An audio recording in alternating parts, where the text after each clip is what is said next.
Budget 2023 has been presented in the National Assembly of Guyana just a few days ago. I'm Manadi Holadar. I have with me in studio the Minister of Agriculture, Honorable Zulfikar Mustapha. Minister, welcome to our program. Thank you very much, and thank you for inviting me in your program. You're most welcome.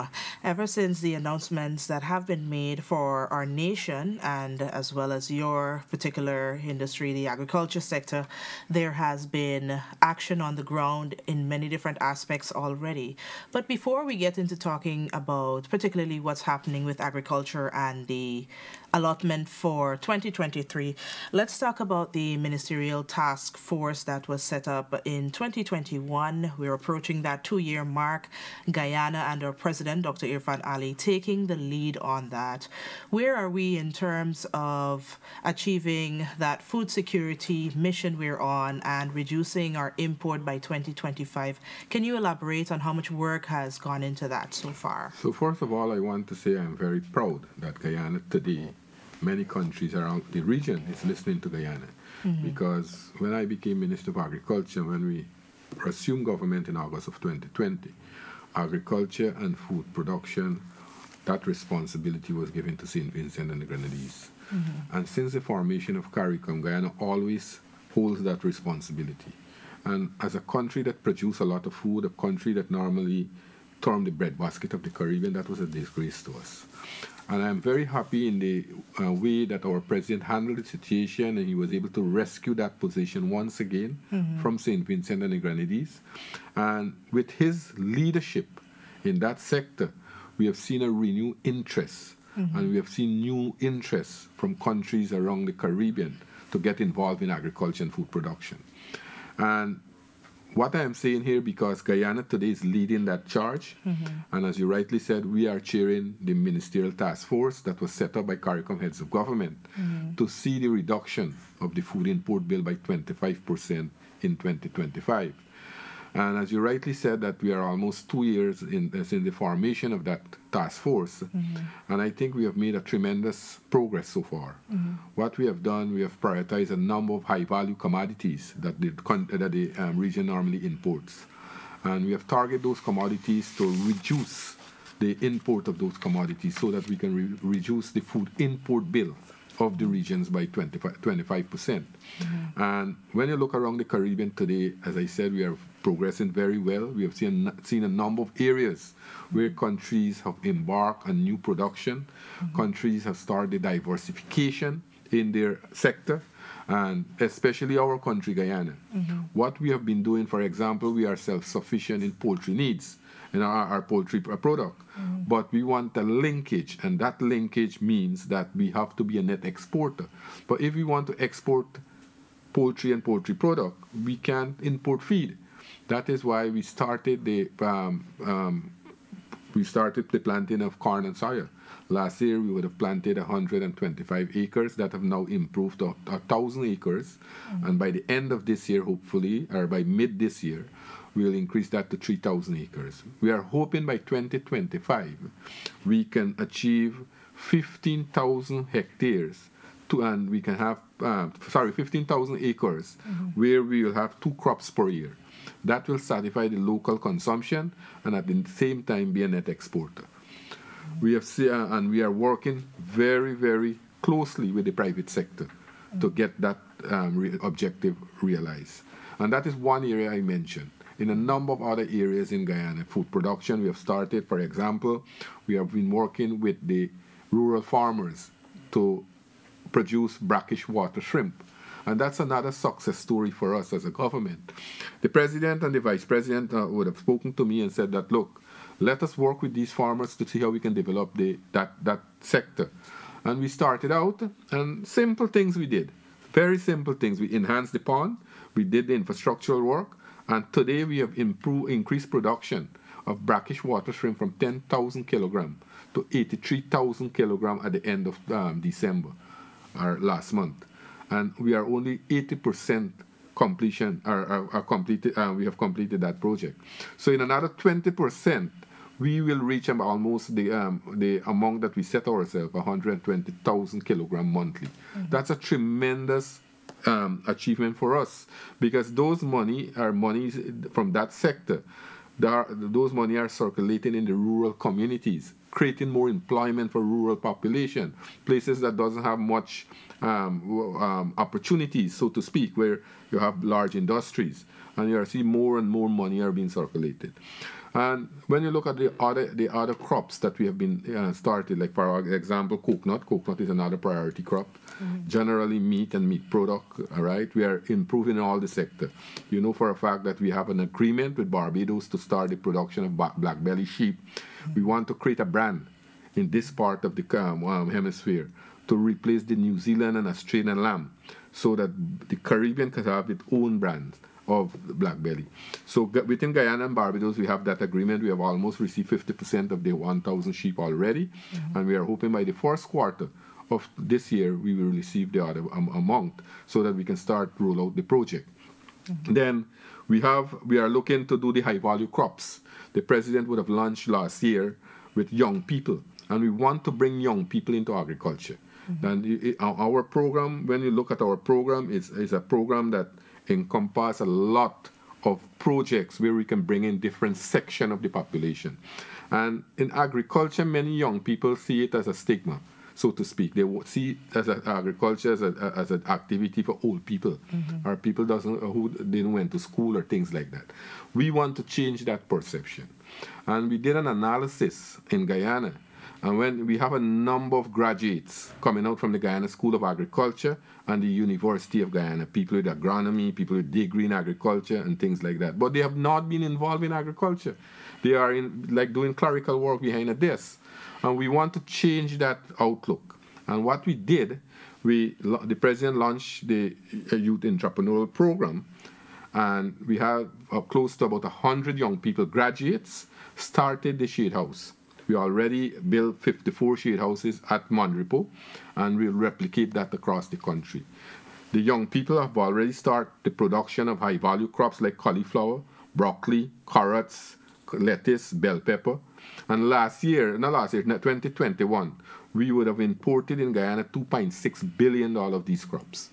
With the opportunities existing in the oil and gas industry and the hospitality industry, these things are selling directly now to these industries rather than to import it.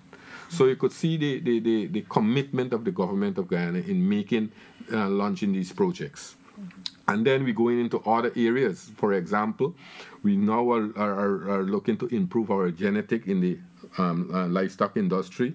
We brought in recently 64 breeding bulls from Texas, so that we could share those breeds with farmers around the country to improve our stock. We have started the process of improving our AI, artificial insemination, helping farmers. And what also we have signed a program with a company from Brazil to start the transfer of embryo transplant in our cattle in Guyana.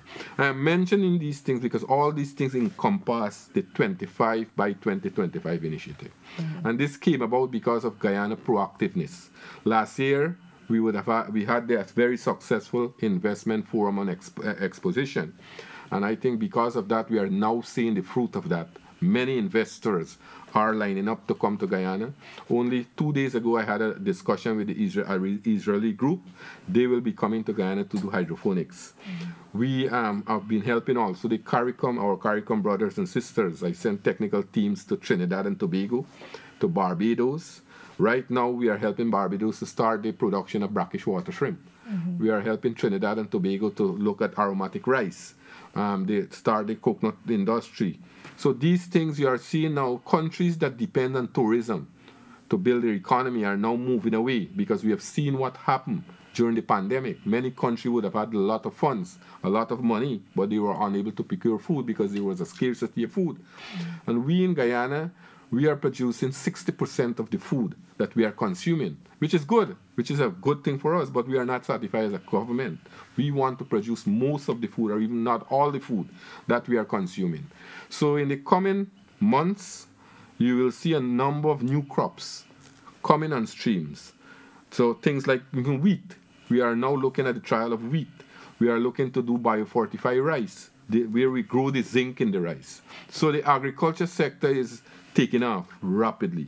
That is why you will see in the budget that Minister Ashley Singh read that the non-oil sector would have made a tremendous contribution to the GDP last year.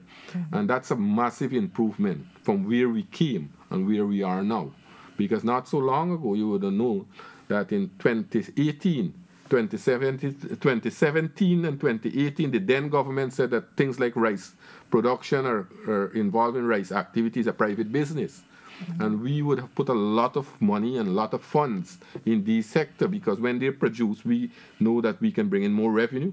And at the same time, we can also satisfy the demands, not only in Guyana, but the Caribbean. As I said now, with our president leading the charge, we are seeing a number of Caribbean leaders now are looking forward to Guyana for that kind of leadership and guidance.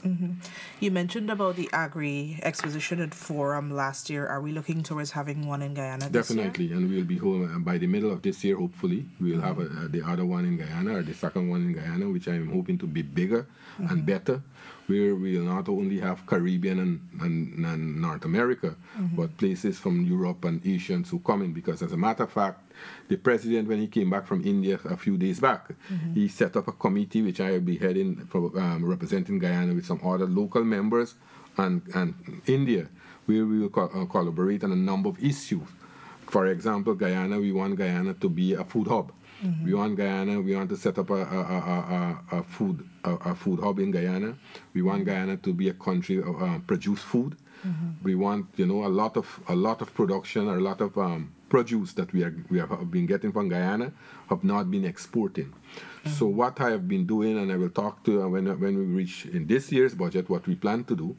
Last year we would have built 9 agro-processing facilities. And why we are doing this? Because we want to move away from the export of primary produce. We want to go to value added, ensure that the farmers get more money for their produce, and at the same time have better produce to export in the Caribbean market and North America. And as you mentioned, the regional food hub, I guess we can go into that now. That's one of the priority measures mentioned by Minister Ashley Singh in the allocation for the agriculture sector. So $2 billion have been allocated in 3 categories.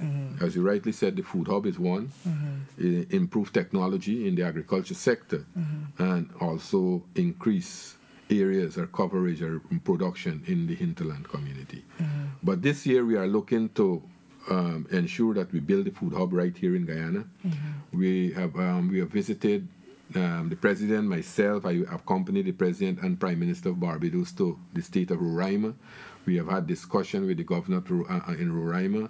We will be collaborating with the farmers also in Roraima and the Guyanese farmers. And when you look at the potential, it's tremendous that Guyana can be this food hub for the entire CARICOM and parts of North America. So this year, yes, we'll start the construction of this food terminal. And for a fact also we are collaborating with Barbados to set up one also in Barbados, where we'll have, like, for example, items from around the Caribbean in transit in Barbados, the store in Barbados to go to different ports in the Caribbean and North America. Because when you look at the challenge that we are faced with, is a lot of problem in transportation. For example, if you want to export something in Trinidad or Barbados or the Eastern Caribbean, you have to go up to Miami and then come down back. It's causing a lot. So we are trying to resolve the transportation issues so that we can deal with this problem. So we are now working with our CARICOM members to reduce or remove all the non-tariff barriers that affect our produce to go into these countries, and also work on the transportation so that we can have produce move freely across the Caribbean. In terms of the use of science, Minister, how are we intending to do that for the subsectors, to employ technology and research to develop and promote, scientifically based improvements and expansion? So we have already started it. We have already started it because what we have been seeing in the Guyana and the Caribbean, we have seen climate change is real. We have been talking about it, and when people spoke about it before, we thought, we wouldn't get it here. But we have seen over the last 2.5 years, 3 years, almost every single day we have in rainfall, and high intensity rain. And because of that, many areas are flooded out, the land is saturated, and sometimes farmers lose their crop. So what we have introduced, and when you look last year, we would have built almost close to about 150 shade houses across this country. That's a way to curb or ease the climate issue, where we have farmers can control the irrigation, control the sunlight with shade houses. And what we've done, and we'll continue to do that this year, we from in the Ministry of Agriculture through NARI, we have been procuring these materials, and we have been selling it at a very minimal cost to farmers, and we have a revolving fund. We're using that money to purchase more so that all the farmers can have it. You know, these things are expensive. So that is why I've instructed NARI that they work with these farmers. And as a matter of fact, we are also helping farmers to get their own shade house. If they don't afford it, we work with them. They get the material, the wooden material. We try to get the plastic and things like that. But that is one of the way. We have been looking at the weather pattern, and we have been upgrading our hydromet facility so that we can be more accurate.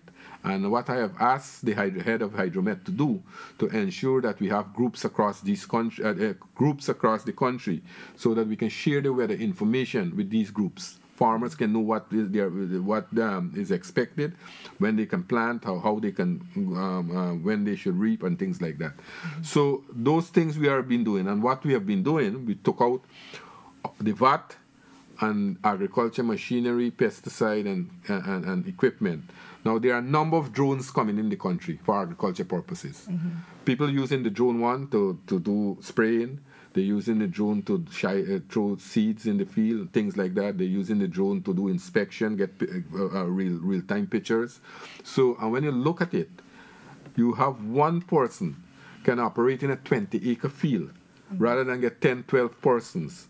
So you reduce the number of persons, you reduce the type of labor, the most physical thing, and then you get one person with a small button can control this whole thing. So that's the way we will go. We have the pesticide, and what I have done under the Ministry of Agriculture, we have a number of agencies. We have the GLDA that responds for livestock. We have NARI for crop. We have the GRDB for rice. We have the Pesticide and Toxic Control Board. So I've been having this interagency meeting with them so that like for example, for chemical, to improve yield, we are trying to do away with the dangerous chemicals that are affecting our produce to have it more friendly user, so to speak, so that the Pesticide and Toxic Control Board have been working with GRDB, working with NARI to have more friendly chemical rather than chemical that are harmful. And a time will come when we will do away with these harmful chemicals. So in a way, we are trying to improve in those areas. And it will be a long road, but at the same time, we have to start it now, and I think we are moving rapidly. And the President is very concerned, too, that we must ensure that we keep up to date with science and technology. We have, as I told you, I don't know if you've ever heard about it, but we are now growing the zinc in the rice. The zinc is a supplement that doctors normally recommend to patients when the immune system have to repair or low. Now you get that in the rice. So rather than buying the supplement, you're getting it in the rice, and we have that in Guyana. That's a variety coming out of Guyana. So you could see how high we are in terms of technology, bringing out new variety. We came out with a variety too in 2021 called the GRDB 16. Now that variety has the potential of moving the yields per acre from 39 bags to almost 60 bags per acre. So those are the science and technology that we use, and we'll continue. We'll continue to do that. Bring in more more varieties of plant, give the farmers more option, and at the same time bring in better equipment so that we can move this sector forward. And we've got just about 10 minutes to go, but we still have to touch on the third priority measure, which is expansion of the agriculture sector in hinterland regions. So what I have been doing, I've started it since I was just talking to the head of GLDA. And if you look at the livestock sector, because those areas mostly they do in subsistence farming. And many residents in those areas also hunt for the living. So I started a program when I became minister that, look, we should strive to give each family in the hinterland at least 25 Black Giant Board. And I told them that this will be the starting of them, and if this can improve and it can increase.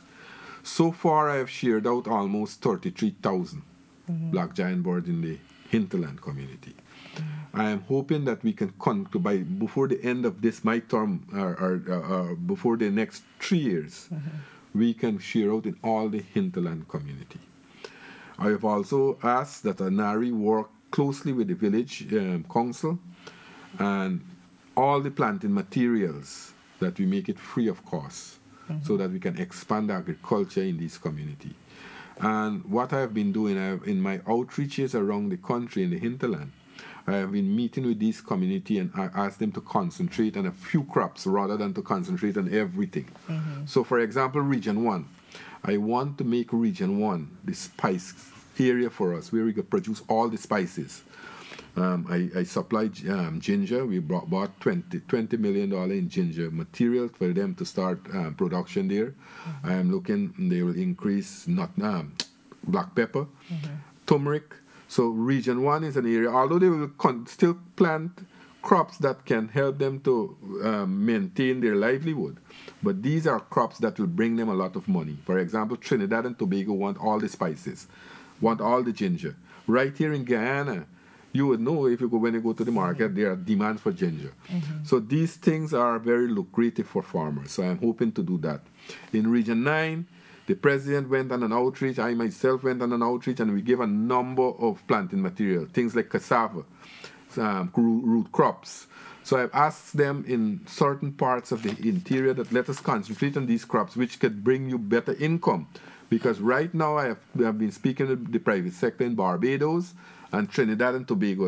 Like Trinidad, who wants the ginger and other spices, Barbados would like the root crops, things like sweet potato, eddos, dasheen. So I'm asking these areas. I went in the Demerara, in the Essequibo River, to a place called Bonasica. I asked the farmers there to concentrate on root crops. The people them in Canal, they are doing a lot of pineapples and citrus. So different areas we are working with the farmers, and the new GMC make it more responsive to the needs of the farmers, where the new GMC are going out to find markets now for farmers.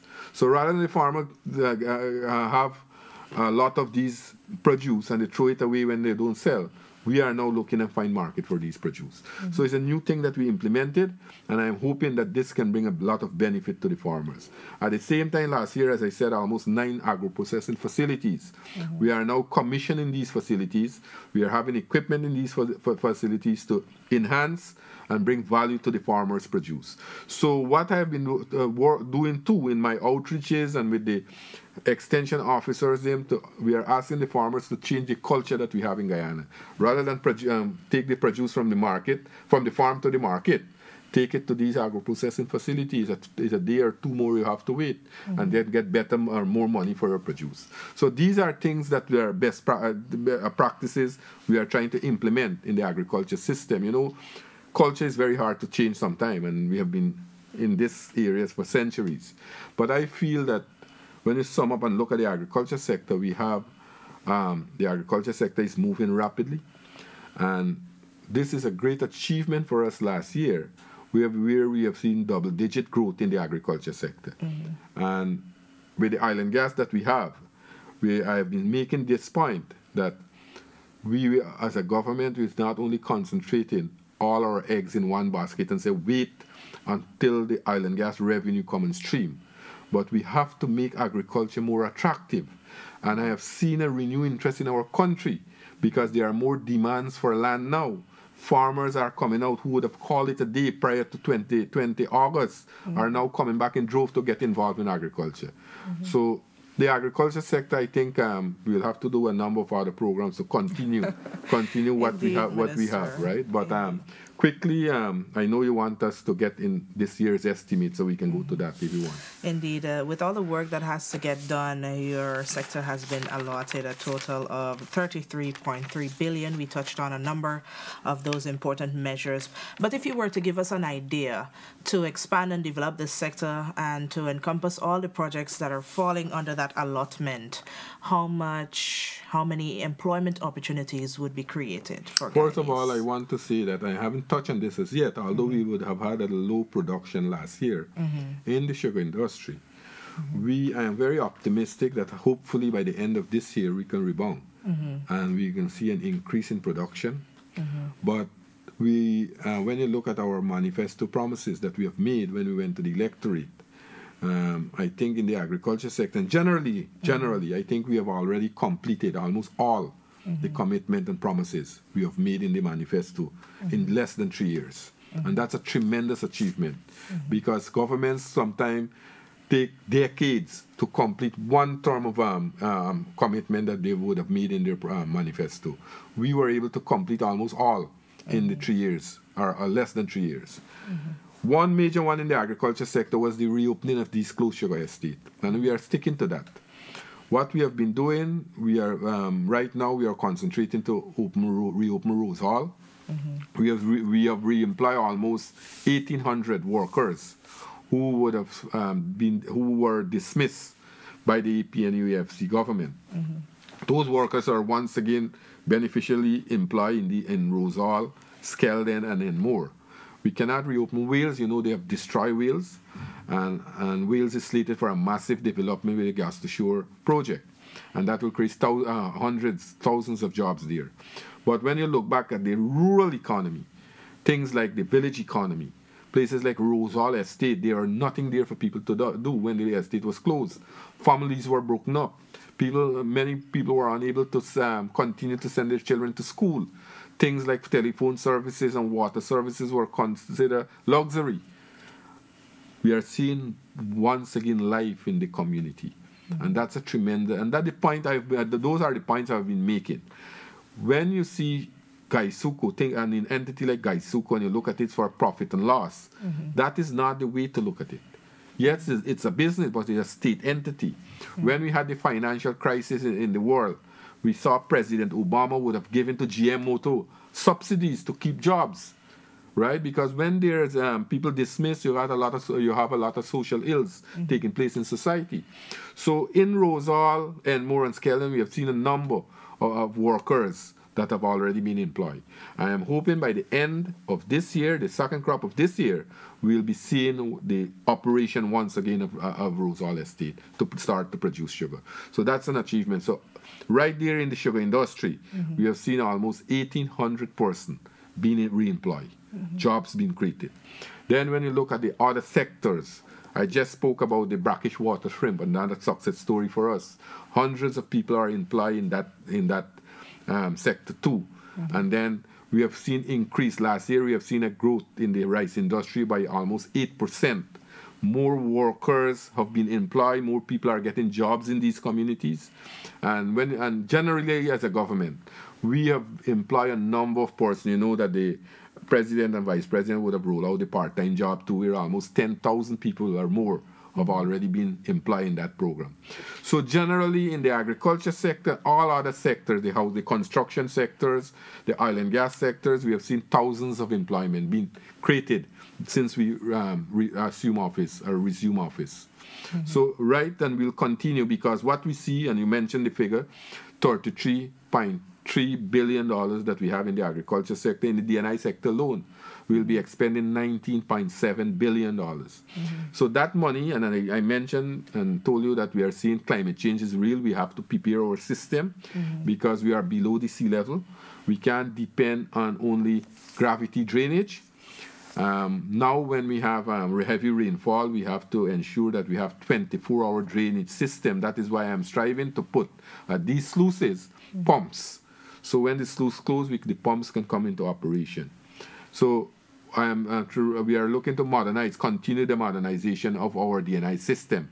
Later on this year, we will see some projects like the Hope Light Canal being built in places like Region 2, Region 3, 5 and 6, where we have the needs for these projects. So in the DNI system, that will be the largest expenditure in the agriculture sector. Then we have money, more money to start the production of prawns. Right? Prawns is a very lucrative project, produce. And there are big markets in North America and the Caribbean for prawns. We will be producing our own prawns. When you look at places like Ecuador and Vietnam, they have an industry, a whole industry. Ecuador used to export almost $7 billion in prawns.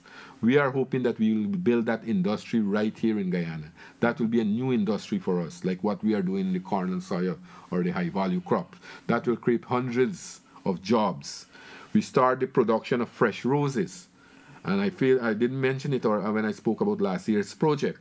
But we are now seeing a lot of single parents, single mothers being benefited from this project.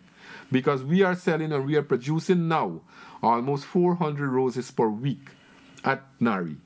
That will increase by February to 800 roses. We are selling a rose for $500 at the garden there. Single parents now can buy a rose, and when you will know, if you go to the rose shop, you'll buy a rose for $2,000, $3,000. Right? One rose being sold for. Indeed, yes. So you could see how the linkage is, because when the president launched the Fresh Rose Project or the Cut Rose Project, it said that this will go to or will concentrate to help single parents. So all these projects that we have launched are creating jobs. We have seen as I said, we have money to expend in the brackish water shrimp industry. We have money, $340 million is allocated there. We have another $400 million in the livestock industry. We will continue to improve our livestock. We will be building this year 2 abattoirs, one at Anvawak, where we will deal with beef, and another one at Garden of Eden to deal with swine. Last year was a success story in the swine industry. We target 3,000 to produce 3,000 high gene swine. We were able to produce 4,367. So we are working with breeders around the country. We need now. We are working with the private sector to build that swine facility at Garden of Eden, where we can have a processing plant too to do things like sausages and so like that. So all these value-added products will create more jobs than what we created last year and since we came in back in August. So in the agriculture sector alone, we'll have thousands of jobs being created with the project that we'll embark on. The rice sector, the crops, the area in other crops, the livestock industry. We are bringing in new crops like the cut roses, the cut flower project that we have, the high value crops that a lot of young people now are involved in, getting their own business. They are employing people, and also in the corn and soya area. So generally, you will see more jobs being created, and by the end of this year, not only the oil and gas sector will create that amount of job, but people in various sectors, as I said. The construction sector, likewise the agriculture sector and the mining sector, all will contribute to the employment. We might run out of labor here. The president has been talking about that, right? We might have to import labor at some point in time because there are a number of Guyanese already who are owner of their own business, and they are finding it hard to get labor. Yeah. For example, and if you go into some areas that are cultivating rice, farmers now, and I have had discussion only yesterday with an airline, that the farmers are saying that they want aircraft to do the spraying and do the servicing of their paddy field. And only last night the president spoke to me because some farmers sent some issue that they need these spraying facilities. And I have had a discussion with the airline yesterday. Hopefully in another day or two, we can get that operation resumed. But you could see how science and how technology has been used in Guyana. At the same time, not to only enhance production, but at the same time to fill the gap in the shortage of labor, because there's a serious problem with labor, and a lot of Guyanese have been employed now, and people are finding it very hard to get labor force. So generally, when you look at this year's budget, I think it's very transformative. very, very transformative. It's a comprehensive package.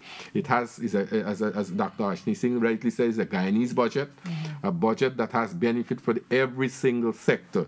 And I only talk about the agriculture sector, but when you look at the social services, when you look at the education sector, you look at the reintroduction of the school children cash grant, all these things are big, heavy benefit. You look at the hospitals that will be built around the country, right? These are new projects that will enhance the life of Guyanese. So generally, I think that this budget is one of the, although it is termed the largest budget in the history of our country, but it has benefit for every single section, every single strata, and every single area in our country. Thank you so much, Minister. I'm Nadia Holdar. We've been chatting with Minister Zulfikar Mustapha. He's at the helm, the Minister of Agriculture, and the one in charge of ensuring that the sector advances and expands using $33.3 billion as allocated in the 2023 national budget.